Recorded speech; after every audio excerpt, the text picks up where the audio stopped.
वसा जनसेवेचा। ज्यांच्या राजश्रयामुळे अवैध धंदे आणि गुन्हेगारीला खतपाणी मिळाले तेच लोक आज त्या विरोधात आंदोलन करत असतील तर ही बाब हास्यास्पद आहे, असा घणाघाती आरोप उभाटा निष्ठावंत प्रवक्त्या ॲडव्होकेट जयश्री शेळके यांनी केला आहे। बुलढाणा जिल्हाच नव्हे तर राज्यभर कायदा आणि सुव्यवस्थेचा प्रश्न गंभीर बनला असून अवैध व्यवसाय आणि गुन्हेगारी मोठ्या प्रमाणात वाढल्याचे शेळके यांनी माध्यमांसमोर सांगितले।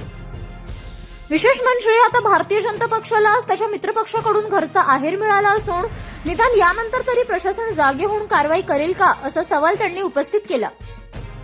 मात्र या आंदोलनामागे नेमके कारण काय हेही तपासणे गरजेचे आहे, असे सांगत शेळके यांनी आणखी गंभीर प्रश्न उपस्थित केला। कधी नव्हे ते आंदोलन करणाऱ्यांचे काही हितसंबंध दुखावले गेले आहेत का, त्यामुळेच आंदोलनाचा मार्ग स्वीकारला आहे का, याची चौकशी व्हायलाच हवी असे त्या म्हणाल्या।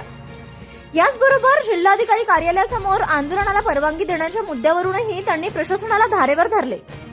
तत्कालीन जिल्हाधिकारी डॉक्टर किरण पाटील यांनी जिल्हाधिकारी कार्यालयासमोर उपोषण मंडप लावण्यास बंदी घालणारे आदेश काढले होते। मग आता सत्ताधारी पक्षाशी संबंधित लोकांसाठी विशेष बाब म्हणून परवानगी देण्यात आली का, असा थेट प्रश्न त्यांनी उपस्थित केला। आजही अनेक आंदोलक जिजामाता प्रेक्षागृहासमोर चिखलात, घाणीत आणि पावसात आंदोलन करत आहेत।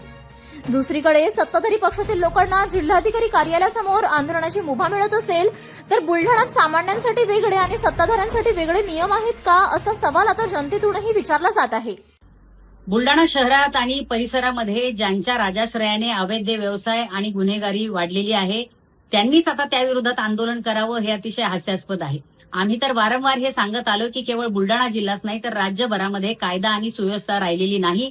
राज्यात अवैध व्यवसाय आणि गुन्हेगारी मोठ्या प्रमाणात वाढलेली आहे, परंतु आता भारतीय जनता पक्षाला त्यांच्या मित्र पक्षानेच घरचा आहेर दिलेला आहे। निदान आता तरी काही ना काही या सगळ्यावर कारवाई होईल अशी अपेक्षा आहे। परंतु हे करत असताना कधी नव्हे ते या मुद्द्यावर आंदोलन करणाऱ्या आंदोलकांचे काही हितसंबंध तर दुखावले गेले नाहीत ना, आणि त्यामुळे त्यांना आंदोलन करावं लागतंय का, याची सुद्धा चौकशी झाली पाहिजे। प्रामुख्याने या आंदोलनासाठी विशेष परवानगी म्हणून जिल्हाधिकारी कार्यालयासमोर आंदोलनाला मुभा देण्यात आली का, हे सुद्धा या बुलढाण्यातील जनतेला सांगितलं गेलं पाहिजे। कारण याआधी कुठलेही आंदोलक असतील तर त्यांना आंदोलनासाठी जिल्हाधिकारी कार्यालयासमोर परवानगी दिली जात नाही, दिली गेलेली नव्हती।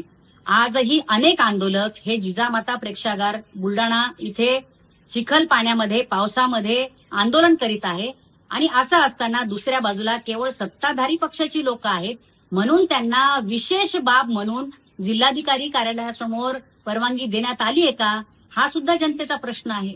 जितेंद्र कायस्थ, मुख्य संपादक, सिटी न्यूज।